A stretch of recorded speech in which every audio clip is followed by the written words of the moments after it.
dushobora gukora ikintu cyiza cyane mu kinyamurenge umuntu akavuga ngo isi yashize. Umunyarwanda n'umurundi utwumva biza bimutungura cyane kuko uvuze ngo isi yashize aba azi ko yarimbutse. Ariko umunyamurenge ubizi akamenya ko ushatse kwerekana uburemere bw'ikintu cyabaye. Ariko umufomoro bwite w'ikinyamurenge si ukubesha. Umugeni tuza tumwita umuriro waka. Twaje gusaba umuriro waka. Tituba tubesha. Tukavuga ngo twaje gusaba agakiza. Ibyo rero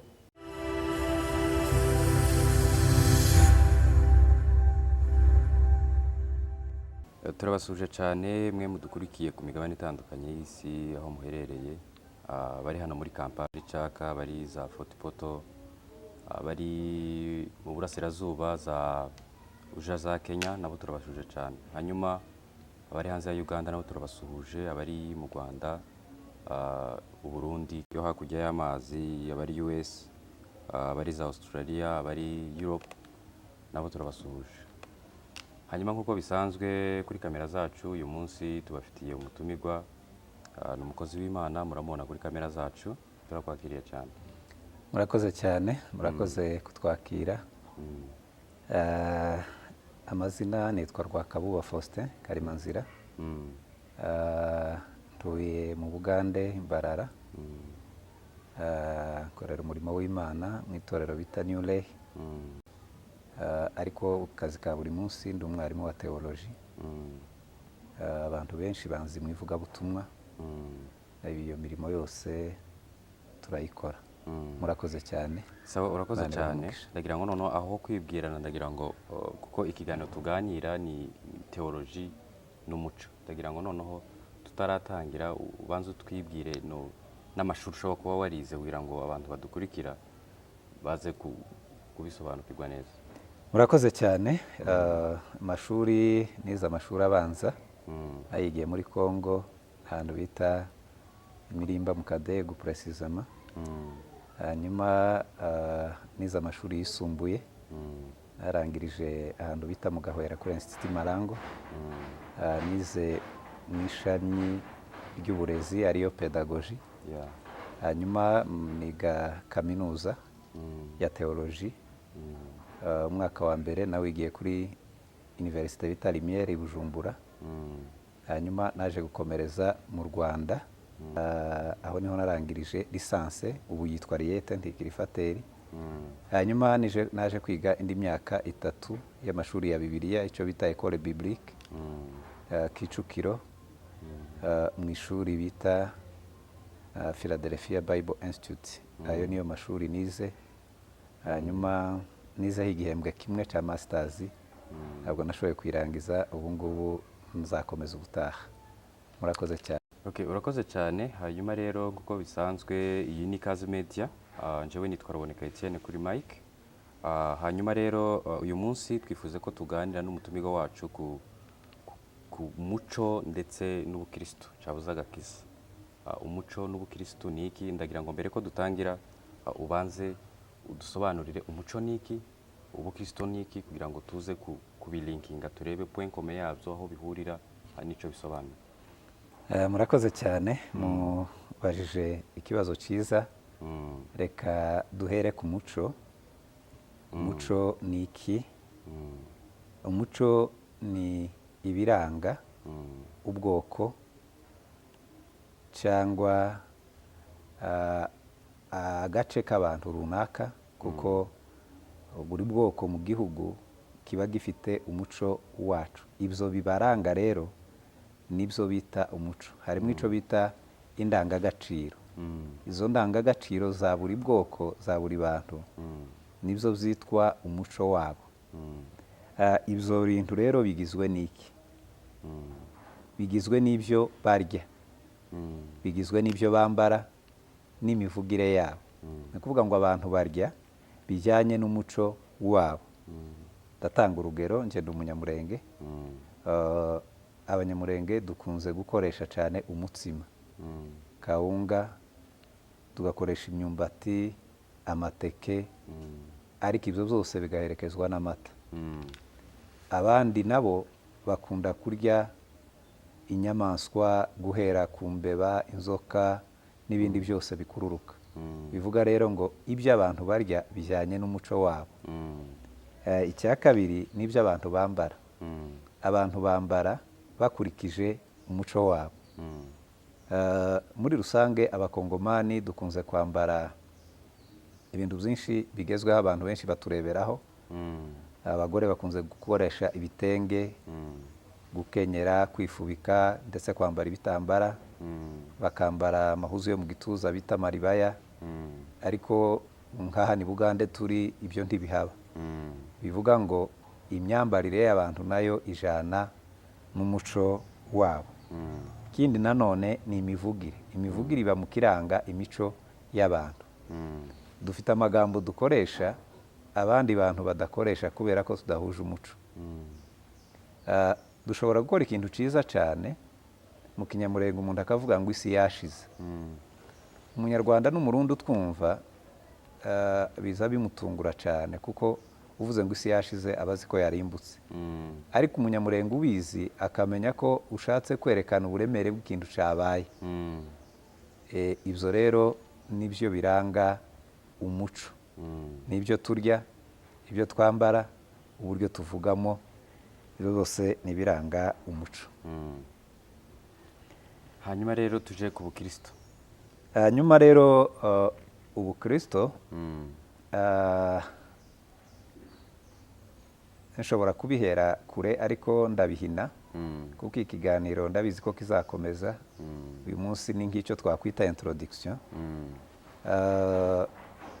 Agakiza ni ibyo abantu bemera, imyemerere y'abantu. Isi yose igira imyemerere yayo. Nabe n'abatemera Imana iyi dusenga ariko bafite izindi mana bemera. Ni ukuvuga ngo isi yose baremera. Buri bantu bafite gusa icyo bemera.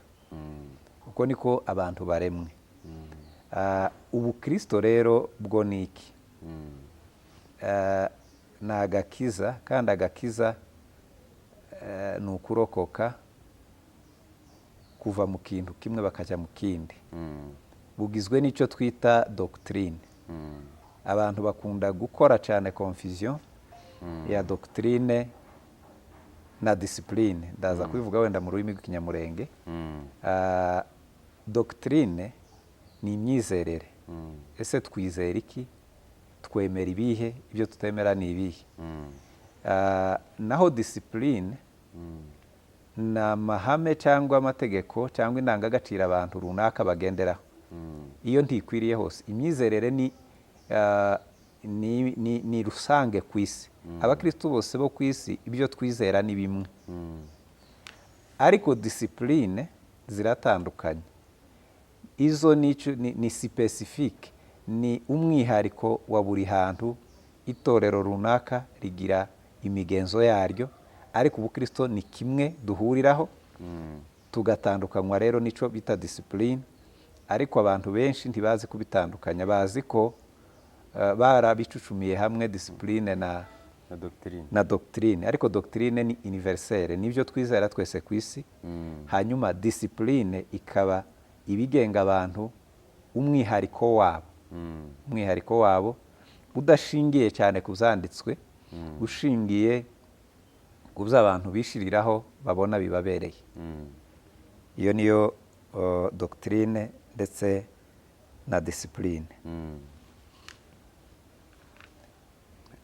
Hanyuma rero sinzi nimba urangije kubisobanura aho ngo. Yego. Okay. Hanyuma rero ndagira ngo noneho kuko ko turibanda cyane n'umuco ndetse n'ubukristo cyangwa se agakiza muri rusange, ndagira ngo noneho turebere hamwe niba hariho point commun cyangwa se aho bishobora kuba bihurira umuco n'ubukristo cyangwa agakiza.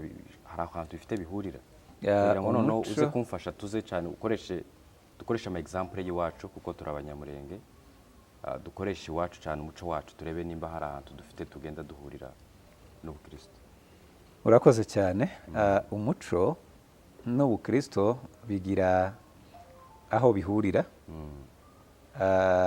bikagira n'ibindi bintu bigenda bitandukana. Ndahera ku muco w'Abayahudi, kuko Bibiliya twe dukoresha ari nayo isi yose ikoresha, Mm. nubwo bamwe badakoresha ibitabo bimwe byo muri yo, Mm. yanditswe n'abayahudi aribo baheburayo cyangwa abisiraheli. Mm. Bayandika bashingiye ku mateka yabo, bashingiye ku muco wabo.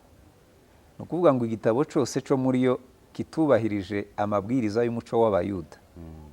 cyakuwe muri Bibiliya dufite ntitugifite. Mm. Bivuga ngo ibyo bintu bifite aho bihurira. Mm. Umuco wacu w'abanyamurenge, Mm. navuga ko uyu munsi utubatse cyane, Mm. kuko imico y'abandi iba ifite aho yanditse. Mm. Ariko twebwe iwacu nta hantu dufite referanse ngo tuje gusoma ibyanditse, ariko nanone dufite ibyo tugenderaho Mm. tuzi twasanzeho. Mm. Bimwe muri byo bishobora kubangamira ubukristo, ariko ibindi bimwe bikuzuzanya nabwo. Mm. Ndagenda ntanga ingero. Mm. Muri Bibiliya haba ibintu bita mu gifaransa amasembole, Mm. haba ibindi bita amafigure de style. Mm. Ni ukuvuga ngo ni amajambo akoreshwa agereranya ayandi, Mm. cyangwa asimbura ayandi, cyangwa ahagarariye ayandi. Mm. Ndatanga urugero cyangwa ingero nyinshi. Mm. Uza usanga Bibiliya yita Yesu umwana w'intama, Mm. kandi Yesu si umwana w'igipfura, ni Imana, Eh. ariko Bibiliya ikamwita umwana w'intama. Mm. Umwuka wera ikawugereranya n'inuma, Mm. ikawita amavuta, ikawita amazi, Mm. ikawita umuriro, Mm. kandi mu by'ukuri si umuriro. Mm. Ariko ni amajambo y'igiheburayo Mm. y'ikintu kiba cyifashishijwe kigereranya ikindi. Mm. Iyo bavuze umwana w'intama duhita twumva ko ari Yesu bavuze. Mm. Ibyo nari mbivuze kubera ko mu muco wacu w'abanyamurenge Mm. natwe tugira ibintu by'amasimbole, tugira n'icyo bita amafigure de style, Mm. gukabya ikintu Mm. cyangwa kuvuga ikintu gihagarariye ikindi. Mm. Kuri urwo rugero nari ntanze, reka wenda tuje mu muco tuwubonera cyane mu mihango cyangwa se imigenzo yo gushingira, Mm. ariyo dote. Mm. Gusaba umugeni Mm. mu kinyamurenge hakoreshwa amasimbole y'ibintu. Kera kose umugeni yasabishwaga inzoga. Mm. Inzoga niyo izishitse inka, inzoga niyo izisaba umugeni, ikavugirwaho ijambo, kuko icyo gihe abanyamurenge bose bo ku isi banywaga inzoga, kandi niyo yari yemewe ko ikoreshwa. Yazaga ari inzoga nyanzoga, ntiziza ari ifaranga, ntiziza ari isukari, ntiziza ari ikindi kintu, ikaza ari inzoga. Aho abantu bakiriye agakiza, nubwo atari bose bakakiriye, ibyo bintu birahindurwa, bishigwa mu bihari ubunyine abantu bakunze gukoresha. Abantu bafata soda, bagafata ji, bagafata amazi, bagafata amafaranga, ariko bakayita rya zina ry'inzoga kubera ko ihagarariye ya nzoga. Iyo rero abanyamurenge bafomora, bakwiriye kuyita nyine inzoga, kubera ko niwo mwimerere w'ijambo ryakoreshwaga. Iyo bayise inzoga kandi ari fanta, ntibaba babeshe, ntibaba babeshe, baba bavuze ikintu gihagarariye ikindi. Rero niyo mpamvu iyo turi mu makwe, abantu b'ubu bakiri bato bazavuga ngo mu bukwe habamo ikinyoma, kandi mu bukwe nta kinyoma kibamo. Umufomoro bwite w'abanyamurenge nta kinyoma kibamo. Gusa abantu bageze muri ibihugu by'imishasha bagiye bafata batira amajambo. Nagiye mbibona cyane mu Rwanda, batiriye ibintu byo mu Rwanda bibamo gusetsa, kuja kuryosha ibintu, bakaba bavuga ibintu ko bitaza bivugwa cyangwa bakabyita izina.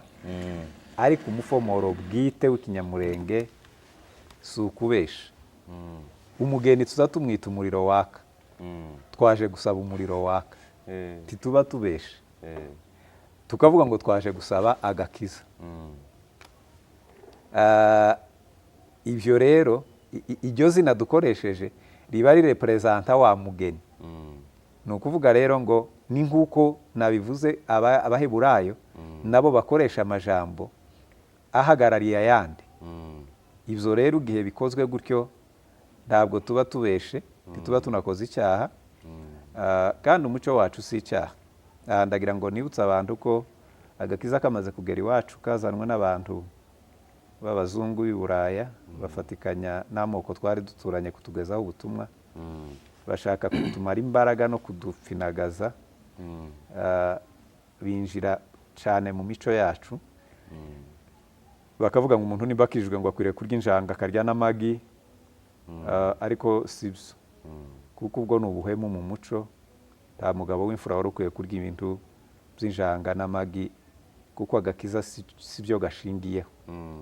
Icya kabiri, iyo abantu bakijijwe bambaraga ingoro, wenda abana bato, abasore bato ntimwazibonye, wari umurimbo mwiza cyane. Ingoro, inigi, icyo gihe abantu barazitaye, izindi baratwika, ariko mu by'ukuri ntibyari icyaha, kuko umuco w'abanyamurenge si icyaha. Noneho w'abazungu ngo niwe ubatijwe, nawo ntiwabatijwe. W'abazungu ni uwa ba nyirawo, kandi mbibutse ko imico yose ni myiza kuri ba nyirayo. Kirazira cyane umuntu kwinjira mu buzima bw'umuco w'abandi ngo uwugaye cyangwa uwutuke. Twebwe abiga teoloji, hariho isomo bita anthropologie chrétienne, hari n'ibyo bita ethique. Abantu benshi ntibagize umugisha wo kuyiga. Ibyo biza bivuga hejuru y'imico. Imico y'abantu bose ni myiza, uyigezemo ukwiriye kureba ibyo ukuramo ukabishyira mu wanyu umuco bigakunda, kuko umuco ntugumaho. Umuco uzuhinduka bitewe n'ahantu, bitewe n'igihe. Ibyo rero nibyo navuga cyane cyane ku bijyanye n'umuco, imivugire yacu, imikorere. Nanone kiri kuri icyo kintu cyo gusaba no gukwa, abanyamurenge baragitakaje cyane. Tuja mu bukwe bwo gusaba, tukaririmba indirimbo zo mu gushimisha, zo muri okovu, ni ukwerekana ko nta muco tugira. Ariko muri dote si amateraniro y'abakristo, ni ugusaba umugeni. Imiryango yombi ikwiriye gukoresha umuco wabo wonyine gusa. Ndetse nimba hari umuntu uzi unywa inzoga muri iyo dote, akwiye kunywa inzoga ye, uwundi uzi unywa ibyanywa nawe akabinywa. Keretse gusa byakorewe muri sale. Iki gihe dusigaye twifashisha insengero, kubera ko wenda ariho dufite hashoboka. Hari igihe twakoreye aho hantu bashobora kutatwemerera ibyo, ariko twakoreye ku musozi, twakoreye ahandi, ubukwe bwo gukoshanya, umuntu wese yemerewe kurya no kunywa bijyanye nagu yiwe. Icya kabiri, indirimbo zigomba kuririmbwa mu bukwe bwo gukoshanya, hakwiye kuririmbwa indirimbo z'inka. Mva rero ganza mugabo bambe, cyana bareza ari icega, kiri umunani icayo. Izo ni indirimbo zakoreshwaga.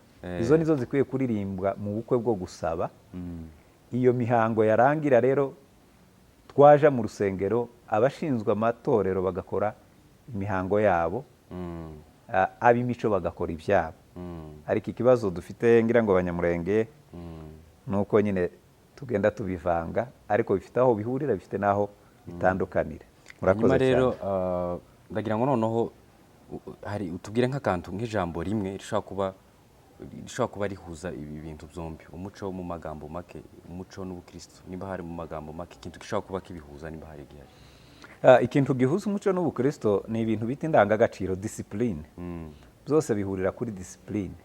Ubukristo bwigisha abantu imyitwarire myiza, bwigisha abantu kureka ibiteye isoni, iby'isoni nke, ubiyobyabwenge, ubusinzi, ubusambanyi, n'umuco urabyigisha. Uriya umuco mwiza ubuza abantu ibyo byose. Biriya byose ubukristo butubuza, n'umuco ntubitwemerera. Mu muco abantu baranywaga cyane, ariko ntibyari byemewe ko abantu basinda ngo batakaze ubwenge. Baranywaga kugira ngo batarame, baganire. Ariko nk'ubusinzi ndi mu kubona muri iki gihe, nabwo ni uguta umuco kuko niba abantu banywa urumogi za kokayine n'ibindi biyobyabwenge bagakanja za mayirungi n'ibindi nabyo ni uguta umuco kuko indangagaciro z'umuco ntizemera ko umuntu yiyandarika ngo yifate aho hantu numva bifitanye isano n'ubukristo kuko byose bigira icyo bita kirazira umuco mu ndangagaciro haba icyo bita kirazira gukora iki, kirazira kwiba, umuco wa kinyamurenge ntiwemera ko umuntu yiba, kirazira kwiba, kirazira kwica, kirazira kubesha, kirazira guteranya abantu, kirazira gusebanya, kirazira guca munsi y'inzira. Ngira ngo muri mu kubyumva bafomora, sinzi ko abasore bato mu bisobanukirwa. Iyo bavuga ngo basize batubwiye ako kandi abantu benshi bagafiteho ikibazo ngo ese kubera iki bakoresha ijambo rivuga ngo twasiga ibirage, ngo ese ninde wabivuze, byanditse hehe? Nta hantu byanditse ariko basaza bakuru barabivuze. Batubujije gushaka mu bantu tudahuje umuco kubera ko nicyo kintu kiza kirimbura ubwoko bugashira. Jenoside yayikorerwa abanyamurenge yatangiye kera muri za 2025 abantu bari ko bicwa kugeza uyu munsi ariko ntiturashira. Ariko kiza kimara ubwoko ni igihe mwifashe mukavanga n'ubundi bwoko. Ibyo byabaye ku bayuda, inzu 10 zari muri Isiraheli y'amajyaruguru bavanzwe nabo muri Siriya nyuma y'imyaka 150 bari baribagiranye barashira. Cyo gituma rero ririya hame ryo kuvuga ngo ntimugace munsi y'inzira ni hame ryo kurengera ubwoko ngo ntibushire. Kuko iyo mwivanze n'andi moko nyuma y'igihe gito murashira mukibagirana, ariko impfu tiza zimara ubwoko. Murakoze cyane. Okay, murakoze cyane. Hari ijambo wakoze ngira ngo ari ryo turi buze noneho kuvuganiraho ryo gufomora mu makwe. Hari ijambo abantu basigaye bakoresha muri iyi minsi, nabyumvanye abapasiteri, sinamenyaga twebwe ntitubizi cyane niba ari byo cabuze niba atari byo. Bakavuga ko abapasiteri basigaye banywa inzoga, ariko uburyo babivugamo ngo kubera ko iyo uri gufomora bagashyira iriya soda hariya bakayita inzoga, ngo noneho bari abapasiteri, kuko abapasiteri namwe murimo abantu bafomora, ngo wanyoye inzoga, kuko bakabisanisha no kuvuga ngo iyo abantu bari gufata ifunguro ryera ni umugati cyabuze se ji muba mwafashe, ariko bakagita ifunguro ryera, bagashaka nko kubihuza, akavuga ngo noneho natwe dufashe iriya nzoga mu bukwe turi muri dote cyabuze se muri reception, yamara ya soda wayinywa ngo ubunyoye inzoga, kuko ngo iyo unyoye iriya ji nayo n'umugati tuyita umubiri wa Kristo, bagashaka nko kubihuza, akavuga ngo abapasiteri bungu basigaye banywa inzoga. Niba ari soda bazanye niyo tuba tunyoye. Ese niba umuntu atemera kuja mu bukwe kandi nawe yarabukorewe, umuntu yarasabye, ngo ndavuga twebwe abapasitori, ubukwe valere yabwo, agaciro kabwo, ikibukomeza si abapasitori. Ubukwe ni amasezerano mukataba mu Giswahili y'umuntu, umuhungu n'umukobwa. Amasezerano ya kabiri ni ay'umuryango, iyo imiryango yombi yumvikana kuri abo bantu ko bagomba kubakana, ubukwe buraba. Umuntu akaza mu rusengero guheshwa umugisha, ariko ikanisa si ryo rifite ubukwe mu maboko, ubukwe bugirwa n'umuryango. Twebwe ab'ikanisa tuza guhezagira cyangwa guhesha umugisha ba bantu bamaze gusezerana ubwabo, bakagirana amasezerano, imiryango yabikumvikana kuri icyo kintu. Mbere y'uko dusezeranya abantu tuza tubaza imiryango icyo yavuganye, tukabaza abo bantu bombi icyo basezeranye, byumvikane ko itorero riza ku mwanya wa nyuma cyane mu bukwe. Niyo mpamvu ntekereza ko ibyo tutabigira ibyacu, twabirekera imiryango, ariko ubukwe tukabubamo, kuko turi abapasitori ariko bafite aho bavuka. Tuvuka iwacu, nyuma y'ibyo dukora byose turi abanyamurenge, kandi umuco w'abanyamurenge si icyaha. Umuco w'abanyamurenge ubaye icyaha, n'uw'abayuda woba icyaha, n'uw'abanyaburayi ukaba icyaha. Nkagira ngo rero twoye kuzitiranya ibintu. Niba mu bukwe bazanye soda, dukwiriye kuyinywa, kuko hari n'abazana amafaranga. Ese ayo mafaranga ntituyakira ngo tuyakoreshe kubera ko yiswe inzoga? Niba tubasha kwemera aya mafaranga tukayakoresha, ariko tugatinya kunywa soda, bwaba ari uburyarya. Bwaba ari uburyarya, ariko bufite aho buva. Njyewe iwacu ni mu Gahwera, niho mvuka, Mm. twagizweho uburemere n'inyigisho Mm. zagiye ziva ahantu hatandukanye. Mm. Nari mbivuze kubera kugira ngo ntange urugero, umuntu yapfushije inka ipfa batayishinje, urumva ko yapfuye inyamamfu, Mm. hanyuma yanga kuyigurisha kuko atorya inyamamfu, abandi barayimugurishiriza umuryango, Mm. barangije bamuzanira ifaranga Mm. z'inka yapfuye yiwe Mm. ngo bazizane arazitwika. Ibyo ni ibintu byabaye iwacu mu Gahwera, mu muryango wacu. Umuntu atwika ifaranga ngo zaguzwe inka yapfuye idashinze. Tekereza ko iyo myizerere yaba atariyo. Dukwiriye kuba mu bukwe bwose, tukaba muri dote, abantu bagakora imigenzo yabo, tukaja iwacu mu rusengero, kuko natwe babitugenjereje tukabigenzereza abandi, kandi bije byose bitari inzoga nyanzoga. Iriya soda tukayinywa, ntituyinywe twari twumva ko tuba tunywa inzoga ngo ubwo ari ryo zina bayise, ni symbole bakoze, kandi ntibihindutse ico, kuko ntawe yofata ngo asinde ngo ubwo bayise ko. Nagira ngo iyo confusion abantu bakwiye kuyigarura bakayireka, bakaza baba mu makwe no mu birori. Murakoze cyane. Okay, hanyuma rero ndagira ngo tugana ku musozo, hari ubu ngubu amakwe menshi asigaye abera mu nsengero, noneho hari abantu bafite iyo myizerere imeze gutya, bakavuga ngo ubukwe ntibugomba kubera mu rusengero, cyane cyane icyo bavuga si ugushingira, bibanda kuri dot na reception, nk'uko nyine biriya bikorerwamo ngo bitemewe n'ikanisa. Hanyuma ikindi kibazo ni ikibazo cy'imico, nk'ibintu bya performance by'ibintu by'imico, kuririmba, kubyina, kuza tukabikorera nk'ahantu mu rusengero, kuko twayifashe n'isare tuyirimo ariko ni urusengero, tukaza tugakoramo performance y'ibintu by'imico, kubyina no kuririmba. Bakavuga ko ibyo nabyo bidakwiriye gukorerwa mu rusengero. Icyo kibazo mu kugisubiza ntekereza ko dufite mituwalite z'abanyamurenge. Buri muhana wose w'abanyamurenge ugira mituwalite, kandi dufite n'abayobozi b'amatorero. Icyanjye gitekerezo kuri icyo kintu, ndifuza ko mituwalite z'abanyamurenge zahura n'abayobozi b'amatorero bakazaganira kuri icyo kintu. Si ikintu twahita dukemura mu ijambo rimwe, kuko biraterwa n'uko abantu babyemera, n'uko abantu bumva. Ariko kandi bibaye bifite ibyo bibangamiye, amakwe yakorerwa ahabugenewe. Amakwe yacu yakorerwa ahabugenewe.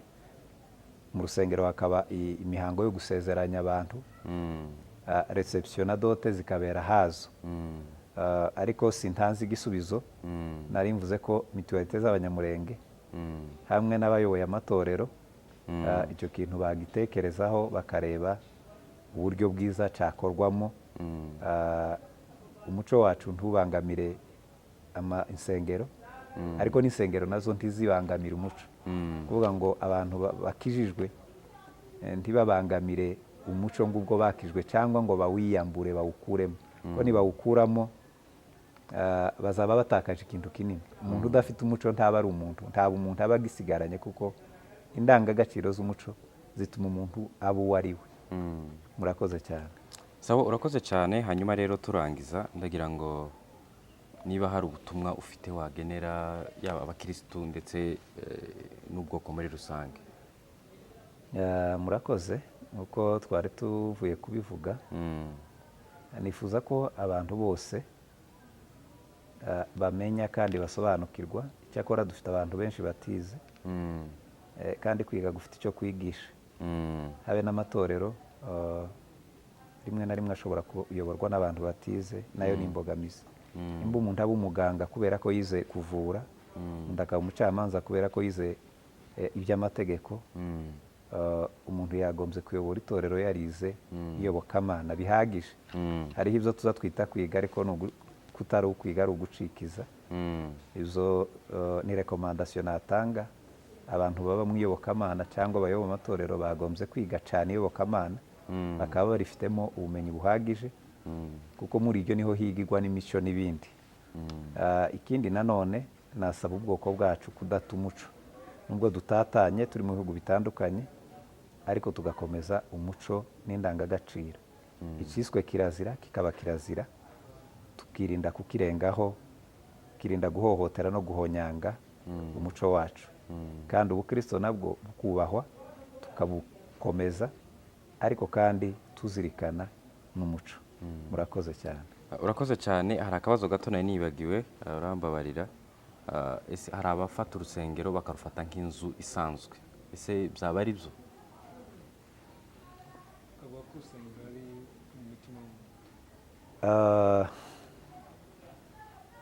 Urusengero rufite ibice byinshi. Inyubako ni hekaru mu Giswahili, ariyo temple mu Gifaransa, ariko itorero si ico ngico. Itorero niryo Kristo yavuze, hari abavuze muri Matayo 17 yavuze ko azubaka itorero kandi amarembo y'ikuzimu ntazarinyeganyeza. Ntabwo yavugaga inzu y'inyubako, ariko itorero avuga ni umuntu, ni ubukristo, ni agakiza kaba mu muntu w'imbere. Hanyuma umuntu w'inyuma niwe ugereranywa n'urusengero. Uyu mubiri twambaye ugereranywa n'urusengero. Niwo Pawulo yavuze ko umuntu nawutsemba Imana izamutsemba. Umuntu wese ufata umubiri we nabi Imana izamubaza, ko hari abawuha ibiyobyabwenge, hari abawushiramo itabi, hari abawusambanisha, hari abawushiramo amasukari menshi. Ibyo byose ni bibi ku mubiri w'umuntu. Ubwo ni urusengero. Iyi nyubako nayo ikwiriye kubahwa, kubera ko Imana yabwiye Mose ngo mundemere ubuturo bwera aho nzoza mvuganira namwe. N'ahantu bahurira n'Imana hakwiye guhabwa agaciro kandi hakubahwa, hagahabwa agaciro kaho. Si byiza ko abantu nubwo ari inzu kandi isa n'izindi, ariko kubera ko ari inzu yitirirwa izina ry'Imana, niko Imana yabwiye Salomo ikwiriye kubahwa, ikarindwa wenda kuba yakorerwamo ibintu bitari ngombwa. murakoze cyane. Sawa, urakoze cyane, turagushimiye ko watwitabye, turagushimiye cyane. Hanyuma tugana ku musozo, turashimira abantu bose barimo badukurikira aho muherereye, tunabibutsa ko twebwe turi Ikaze Media, kandi uyu mwaka tubafitiye ibintu byinshi kuko duhora tubibabwira, tubakorera amakwe, dukora amafoto ndetse n'amavideo, hanyuma n'amafete atandukanye, amaniversary n'ibindi nabyo tubakorera amafoto n'amavideo. Hanyuma jewe nitwa Ruboneka Etienne kuko bisanzwe, naho ubutaha.